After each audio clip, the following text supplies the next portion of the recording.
Hi friends, நம்ம TET exam preparation பார்த்துட்ருக்கோம். இன்றைக்கி என்ன பார்க்க போகிறோம் அப்படின்னா, டெட் பேப்பர் 2க்கான சிலபஸ்லேருந்து தமிழ் பார்த்துக்கிட்டு இருக்கோம். தமிழ் வந்து ஆல்ரெடி 6th ஸ்டாண்டர்ட் ஃபுல்லாக கம்ப்ளீட் பண்ணிட்டோம். 7th ஸ்டாண்டர்ட் தமிழ் அப்படின்னு பார்த்தோம்னா டேர்ம் 1 டேர்ம் 2 வந்து கொடுத்துருக்குறோம். இப்போ வந்து டேர்ம் 3 வந்து ஃபுல்லாகவே பார்க்க போகிறோம். வீடியோ ஸ்கிப் பண்ணாமல் பாருங்கள். நம்ம சேனலை சப்ஸ்கிரைப் பண்ணி வச்சுக்கோங்க. ஆல் அப்படிங்கிற பட்டனை கிளிக் பண்ணிக்கோங்க. அப்போ தான் நம்மளோட வீடியோஸ் எல்லாமே உங்களுக்கு உடனே ரீச் ஆகும்.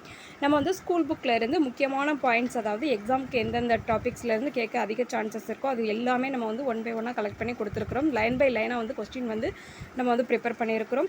இப்போ 3ஆம் பருவத்திலிருந்து 3 இயல் கொடுத்துருப்பாங்க இல்லையா, அது ஃபுல்லாகவே பார்க்க போகிறோம். ஃபர்ஸ்ட் கொஸ்டின், விருந்தோம்பல் என்னும் நூலோட ஆசிரியர் யாருன்னு கேட்டிருக்காங்க. மூன்றுரை அரையனார். அடுத்து 2வது கொஸ்டின், பழமொழி 400 நூலோட ஆசிரியர் அப்படின்னு பார்த்தோம்னா மூன்றுரை அரையனார் அவர்கள் தான் பழமொழி 400 நூலோட ஆசிரியராக காணப்படுறாங்க. அடுத்து பழமொழி 400 அப்படிங்கிறது வந்து எந்த நூல்களில் காணப்படுது அப்படின்னு பார்த்தோம்னா 17 கீழ்கணக்கு நூல்களில் வந்து பழமொழி 400 அப்படிங்கிறது வந்து இடம்பெறுது. அடுத்து 4வது கொஸ்டின், சொல்லும் பொருளும் பார்க்குறோம். மாரி அப்படின்னா மழை, வறந்திருந்த, வறண்டிருந்த, புகவா, உணவாக, மடமகள், இளமகள், நல்கினாள், கொடுத்தாள், முன்றில், வீட்டின் முன் உள்ள இடம், அதாவது திண்ணை சொல்லுவோம் இல்லையா, அதைத்தான் முன்றில் அப்படின்னு சொல்லுவாங்க.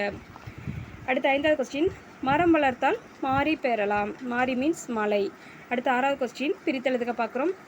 நீருலையில், நீர் ப்ளஸ் உலையில், மாரி ப்ளஸ் 1 சேர்த்தெழுதுக, மாரி 1.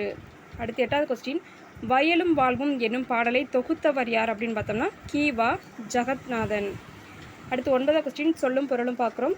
குழி அப்படின்னா நில அளவை பெயரை வந்து நம்ம குழின்னு சொல்லுவோம். அடுத்து சான் அப்படின்னு பார்த்தோம்னா நீட்டல் அளவை பெயரை வந்து சான் சொல்லுவோம். அடுத்து மணி அப்படின்னு பார்த்தோம்னா முற்றிய நெற்கதிர்களே அதைத்தான் நம்ம மணி அப்படின்னு சொல்கிறோம். அடுத்து சும்மாடு அப்படின்னா பாரம் சுமப்பவர்கள் வந்து தலையில் வந்து வைத்துக்கொள்ளும் ஒரு துணிச்சுருள், நம்ம சுற்றி வைப்போம் இல்லையா துணியை, அதைத்தான் சும்மாடுன்னு சொல்லுவோம். சீலை அப்படின்னா புடவை, மடை அப்படின்னா வயலுக்கு நீர் வரும் வழி, கழலுதல் அப்படின்னா உதிர்தல். அடுத்து 10வது கொஸ்டின், உழவர் சேற்று வயலில் நாற்று நடுவர். 11வது கொஸ்டின், வயலில் விளைந்த முற்றிய நெற்பயிர்களை அறுவடை செய்வர். அடுத்து 12வது கொஸ்டின், பிரித்தெழுதுக பார்க்குறோம். தேர்ந்தெடுத்து, தேர்ந்து ப்ளஸ் எடுத்து, ஓடை ப்ளஸ் எல்லாம் சேர்த்தெழுதுக, ஓடை எல்லாம். பொறுத்துக பார்க்குறோம். 14வது கொஸ்டின் ஆல்ரெடி மேட்ச் பண்ணி வச்சுருக்கிறேன். நாற்று அப்படின்னா நடுதல், நீர் பாய்ச்சுதல், கதிர் அறுத்தல், களை பறித்தல். அடுத்து 15வது கொஸ்டின், திக்கெல்லாம் புகழரும் திருநெல்வேலி என்று டேஸ் தன்பொருணை புனல்நாடு என்று டேஸ் திருநெல்வேலியின் சிறப்பை போற்றியுள்ளனர். திக்கெல்லாம் புகழரும் திருநெல்வேலி என்று திருஞான சம்பந்தரும், தன்பொருணை புனல்நாடு என்று சேக்கிலாரும் திருநெல்வேலியோட சிறப்பை, அதோட பெருமையை வந்து போற்றியிருக்கிறாங்க. அடுத்து 16வது கொஸ்டின், தாமிரபரணி கடலோடு கலக்கும் இடத்தில் டேஸ் எனும் துறைமுகம் இருந்தது. கொர்க்கை. அடுத்து 17வது கொஸ்டின், திருநெல்வேலி பாண்டிய மன்னர்களோடு தொடர்புடையது. திருநெல்வேலி வந்து நோட் பண்ணிக்கோங்க. இந்த கொஸ்டின் வெரி வெரி இம்பார்ட்டன்ட். அது மாதிரி நான் வந்து இந்த கொஸ்டின்ஸ் அண்ட் ஆன்சர் வந்து கொடுக்கும்போது எந்தெந்த கொஸ்டினுக்கு அதிக முக்கியத்துவம் கொடுக்கணும் அப்படிங்கிறதுமே நான் மெயின்டைன் பண்ணி கொடுத்துருக்கிறேன், பாயிண்ட் அவுட் பண்ணி. அதையுமே கொஞ்சம் ப்ரிஃபரன்ஸ் கொடுத்து படிச்சுக்கோங்க. திருநெல்வேலி வந்து பாண்டிய மன்னர்களோடு தொடர்புடையது. அடுத்து 18வது கொஸ்டின், இளங்கோவடிகள் பொதிகை மலைக்கு முதன்மை கொடுத்து பாடினார். இளங்கோவடிகள் வந்து பொதிகை மலைக்கு முதன்மை கொடுத்து பாடினார். முக்கியமான கொஸ்டின் நோட் பண்ணிக்கோங்க. அடுத்து 19வது கொஸ்டின், திருநெல்வேலி டேஸ் ஆற்றின் கரையில் அமைந்துள்ளது. தாமிரபரணி. அடுத்து 20வது கொஸ்டின் பொறுத்துக்க பார்க்குறோம். ஆல்ரெடி மேட்ச் பண்ணி வச்சுருக்கிறேன். தன்பொருணை தாமிரபரணி, அக்கசாலை பொன் நாணயங்கள் உருவாக்கும் இடம், கொர்க்கை, முத்துக்குளித்தல், திரிகூடமலை, குற்றாலம். அடுத்து 21வது கொஸ்டின், பாரதியார் பிறந்து வளர்ந்த இடம் அப்படின்னு பார்த்தோம்னா எட்டயபுரம். அடுத்து 22வது கொஸ்டின், தேசிக விநாயகனார் கன்னியாகுமரி பக்கம் எந்த இடத்துல பிறந்து வளர்ந்தாங்க அப்படின்னு பார்த்தோம்னா நாஞ்சில் நாட்டில் வந்து பிறந்து வளர்ந்தாங்க. அடுத்து 23வது கொஸ்டின், திருநெல்வேலி சீமையும் கவிகளும் என்னும் கட்டுரையின் ஆசிரியர் பார்த்தோம்னா டி.கே. சிதம்பரநாதர். திருநெல்வேலி சீமையும் கவிகளும் அப்படிங்கிற கட்டுரையோட ஆசிரியர் டி.கே. சிதம்பரநாதர். அடுத்து 24வது கொஸ்டின், டி.கே. சிதம்பரநாதர் டேஸ் என்று சிறப்பிக்கப்பட்டவர். ரசிகமணி. அடுத்து 25வது கொஸ்டின், இந்த ரசிகமணி அவர்களை வந்து எப்படியெல்லாம் எந்தெந்த பேர்களால் வந்து புகழ்கிறாங்க அப்படின்னு பார்த்தோம்னா கடித இலக்கியத்தின் முன்னோடி, தமிழிசை காவலர், வளர்தமிழ் ஆர்வலர், குற்றால முனிவர் போன்ற பலவாறு வந்து புகழப்படுறாரு. அடுத்து 26வது கொஸ்டின், திருநெல்வேலி சீமையும் கவிகளும் என்னும் கட்டுரை டேஸ் என்னும் நூலில் உள்ளது. இதய ஒளி. இப்போ வந்து நம்ம 7ஆம் வகுப்பில் 3ஆம் பருவத்தில் அந்த இயல் வந்து 7 பார்த்துருக்குறோம். அடுத்து உள்ள இயல் பார்க்கலாம். ஃபஸ்ட்டு கொஸ்டின் பார்க்குறோம். புதுமை விளக்கு என்னும் பாடலோட ஆசிரியர் அப்படின்னு பார்த்தோம்னா பொய்கை ஆழ்வார். புதுமை விளக்கு அப்படிங்கிற நூலோட ஆசிரியர் பொய்கை ஆழ்வார். அடுத்து 2வது கொஸ்டின், பொய்கை ஆழ்வார் காஞ்சிபுரத்திற்கு அருகிலுள்ள டேஸ் என்னும் ஊரில் பிறந்தவர். திருவேக்கா அப்படிங்கிற ஊரில் வந்து பிறந்தவங்க. அடுத்து 3வது கொஸ்டின், 4000 திவ்ய பிரபந்தத்தில் வந்துட்டு பொய்கை ஆழ்வார் அவர்கள் வந்து முதல் திருவந்தாதியை வந்து பாடியிருக்கிறாரு. அடுத்து சொல்லும் பொருளும் பார்க்குறோம். வையம் உலகம், வெய்ய வெப்பக்கதிர் வீசும், சுடர் ஆழியன், ஒளிவிடும் சக்கரத்தை உடைய திருமால், இடர் ஆழி, துன்பக்கடல், சொல் மாலை, பாமாலை, தகளி, அகல்விளக்கு, ஞானம், அறிவு, நாராயணன், திருமால். அடுத்து 5வது கொஸ்டின், பூதத்தாழ்வார் சென்னையை அடுத்துள்ள மாமல்லபுரத்தில் பிறந்தார். அடுத்து 6வது கொஸ்டின், பூதத்தாழ்வார் 4000 திவ்ய பிரபந்தத்தில் 2ஆம் திருவந்தாதியை இயற்றியுள்ளார். அடுத்து 7வது கொஸ்டின், ஞானச்சுடர் பிரித்தெழுதுக, ஞானம் ப்ளஸ் சுடர், இன்பு ப்ளஸ் உருகு சேர்த்தெழுதுக, இன்புருகு. அடுத்து பொறுத்துக பார்க்குறோம். அன்பு தகளி, இது ஆல்ரெடி மேட்ச் பண்ணி வச்சுருக்கிறேன். அன்பு அப்படின்னா தகளி, ஆர்வம் நெய், சிந்தை இடுதிரி, ஞானம் விளக்கு. அடுத்து 10வது கொஸ்டின், அறம் என்னும் கதிர் என்னும் பாடலோட ஆசிரியர் அப்படின்னு பார்த்தோம்னா முனைப்பாடியார். அறம் என்னும் கதிர் நூலோட ஆசிரியர் முனைப்பாடியார். அடுத்து 11வது கொஸ்டின், முனைப்பாடியார் அவர்கள் வந்துட்டு திருமுனைப்பாடி அப்படிங்கிற ஊரை சேர்ந்த சமணப்புலவராக காணப்படுறாங்க. முனைப்பாடியார் அவர்கள் வந்து திருமுனைப்பாடி அப்படிங்கிற ஊரை சேர்ந்த சமணப்புலவர் ஆவார்.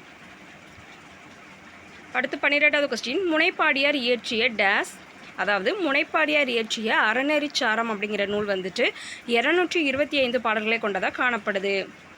அடுத்து சொல்லும் பொருளும் பார்க்குறோம். வித்து விதை, ஈன பெற, நிலன் நிலம், களை வேண்டாத செடி, பைங்குல் பசுமையான பயிர், வன்சொல் கடுஞ்சொல். அடுத்து 14வது கொஸ்டின், காந்தியடிகள் எப்போதும் வாய்மையை பேசினார். அடுத்து 15வது கொஸ்டின், இன்சொல் பிரித்தெழுதுக, இனிமை ப்ளஸ் சொல், அறம் ப்ளஸ் கதிர் சேர்த்தெழுதுக, அறக்கதிர். அடுத்து இளமை அப்படிங்கிறதுக்கு எதிர் சொல் முதுமை. அடுத்து 18வது கொஸ்டின், வறுமையை பிணி என்றும் செல்வத்தை மருந்து என்றும் கூறுவது தமிழ் மரபு. அடுத்து 19வது கொஸ்டின், ஒப்புரவு நெறி என்னும் பாடப்பகுதியை இயற்றியவர் தவத்திரு குன்றக்குடி அடிகளார். அடுத்து 20வது கொஸ்டின், அடிகளாரோட நூல்கள் அப்படின்னு பார்த்தோம்னா நாயன்மார் அடிச்சுவட்டில், குறட்செல்வம், ஆலயங்கள் சமுதாய மையங்கள், இது எல்லாமே அடிகளார் அவர்களோட நூல்களாக காணப்படுது. அடுத்து 21வது கொஸ்டின், அடிகளார் நடத்திய இதழ்கள் அப்படின்னு பார்த்தோம்னா அருளோசை, அறிக அறிவியல். அடுத்து 22வது கொஸ்டின், ஒருவர் எல்லாருக்காகவும் எல்லாரும் ஒருவருக்குமாக என்பது பொது உடைமை நெறி. அடுத்து 23வது கொஸ்டின், செல்வத்தின் பயன் ஒப்புரவு வாழ்வு. அடுத்து 24வது கொஸ்டின் பார்க்குறோம். வறுமையை பிணி என்றும் செல்வத்தை மருந்து என்றும் கூறுவர். இது வந்து ஆல்ரெடி நம்ம அந்த ஒன் வேர்டு பார்த்துட்டோம். அடுத்து 25வது கொஸ்டின், உலகம் உண்ண உன் உடுத்த உடுப்பாய் என்று கூறியவர் பாரதிதாசன். இந்த கொஸ்டின் முக்கியமானது, நோட் பண்ணிக்கோங்க. அடுத்து பொறுத்துக, ஆல்ரெடி மேட்ச் பண்ணி வச்சுருக்கிறோம். எளிது அரிது, ஈடுதல் ஏற்றல், அந்நியர் உறவினர், இரவலர் புரவலர். அடுத்து 27வது கொஸ்டின், ஜென் என்னும் ஜப்பானிய மொழி சொல்லுக்கு தியானம் செய் என்பது பொருள். ஜென் அப்படிங்கிற ஜப்பானிய மொழி சொல்லுக்கு தியானம் செய் அப்படிங்கிற பொருள்படும். அடுத்து 28வது கொஸ்டின், டேஸ் ஒரு நாட்டின் அரணன்று, வயல் ஒரு நாட்டின் அரணன்று. அடுத்து 29வது கொஸ்டின், மக்கள் அனைவரும் பிறப்பால் ஒத்த இயல்புடையவர்கள். அடுத்து 30வது கொஸ்டின், நாடென்ப பிரித்தெழுதுக, நாடு ப்ளஸ் என்ப. அடுத்து 31வது கொஸ்டின், கண் ப்ளஸ் இல்லாது சேர்த்தெழுதுக, கண்ணில்லாது. இப்போ வந்து 7ஆம் வகுப்பு பருவம் 3 இயல் 2 ஃபுல்லாகவே முடிச்சிருக்கிறோம். அடுத்து வந்து இயல் 3 பார்க்கலாம். பருவம் 3 இயல் 3 வந்து முக்கியமான ஒன் வேர்டு எல்லாமே கலெக்ட் பண்ணி வச்சுருக்கிறோம். இதில் எதுவும் டவுட் இருந்துச்சுன்னா தாராளமாக நீங்கள் கமெண்ட் பாக்ஸில் கமெண்ட் பண்ணலாம். சப்போஸ் உங்களுக்கு பிடிஎஃப் ஃபார்மேட்டில் வேணும் அப்படின்னு நினச்சிங்கனாலுமே நம்ம டிஸ்கிரிப்ஷன் பாக்ஸில் வந்து ப்ரைஸ் டீட்டெயில்ஸ் கொடுத்துருக்குறோம். தமிழ் அப்படின்னு பார்த்தோம்னா 6th to 10th ஸ்டாண்டர்ட் வர ஒன் வேர்டு ஃபார்மேட் இப்போ நம்ம கொடுத்துருக்குறோம் இல்லையா, இந்த வீடியோவில் உள்ளதே அப்படியே வந்து பிடிஎஃபாக கன்வெர்ட் பண்ணி கொடுத்துருக்குறோம். 350 rupeesக்கு கொடுத்துருக்குறோம். சைக்காலஜி வந்து யூனிட் 1 to 10 வந்து ஒன் வேர்டு ஃபார்மேட்டில் எல்லாமே கலெக்ட் பண்ணியிருக்கிறோம். ப்ளஸ் வந்துட்டு நம்ம வந்து சில கோட்பாடுகள் முக்கியமான ஆத்தர் இருப்பாங்களே அது எல்லாமே கொடுத்துருக்குறோம். இந்த இதுலையுமே நம்மளோட வீடியோவில் என்ன கொடுக்குறோமோ அதை அப்படியே பிடிஎஃபாக கொடுப்போம். நீங்கள் வீடியோ பார்த்துமே தாராளமாக படிச்சுக்கலாம். டவுட்னா தாராளமாக நீங்கள் வந்து என்கிட்ட கேட்டுக்கலாம். அடுத்து ஃபஸ்ட்டு கொஸ்டின் பார்க்குறோம். மழைப்பொழிவு அப்படிங்கிற பாடல் அந்த நூல் இருக்குல்லையே, அதோட ஆசிரியர் அப்படின்னு பார்த்தோம்னா கண்ணதாசன் அவர்கள். கண்ணதாசன் அவர்களோட இயற்பெயர் பார்த்தோம்னா முத்தையா. அடுத்து 3வது கொஸ்டின், கண்ணதாசன் கவியரசு என்னும் சிறப்பு பெயராலும் அழைக்கப்படுகிறார். கவியரசு அப்படின்னு பார்த்தோம்னா கண்ணதாசன் அவர்கள்.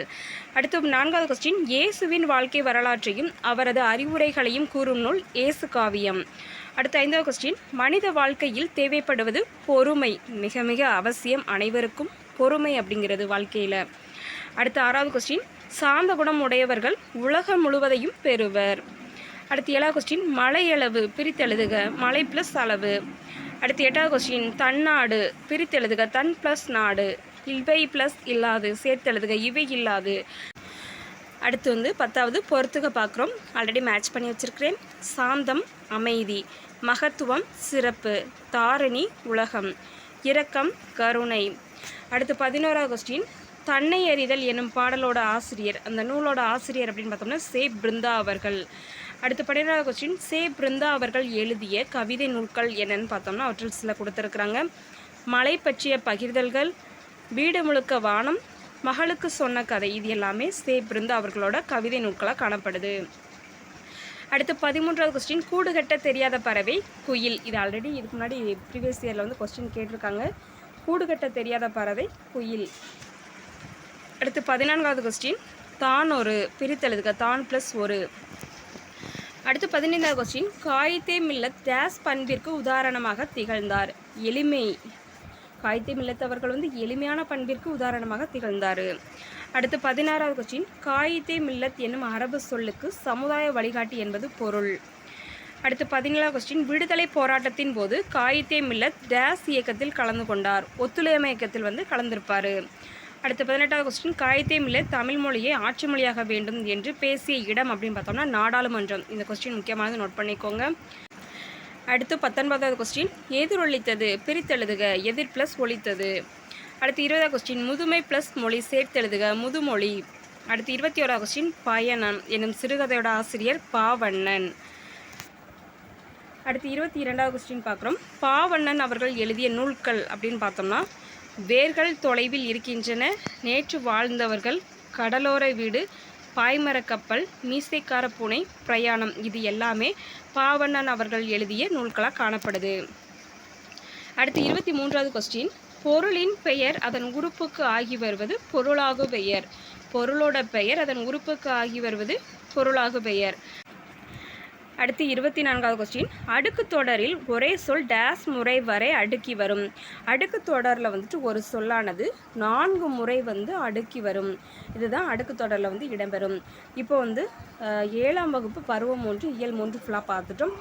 இயல் 1, 2, 3 இது எல்லாமே பார்த்துட்டோம். இதில் எதுவும் டவுட் இருந்துச்சுன்னா தாராளமாக நீங்கள் கேட்கலாம். நம்மளோட வீடியோ உங்களுக்கு யூஸ்ஃபுல்லாக இருந்துச்சுன்னா ஒரு லைக் கொடுத்துருங்க. நீங்கள் கொடுக்குற ஒவ்வொரு லைக்குமே எனக்கு அடுத்தடுத்து வீடியோ ரெஃபர் பண்ணுறதுக்கு ரொம்பவே மோட்டிவேட்டாக இருக்கும். Thank you friends. All the best.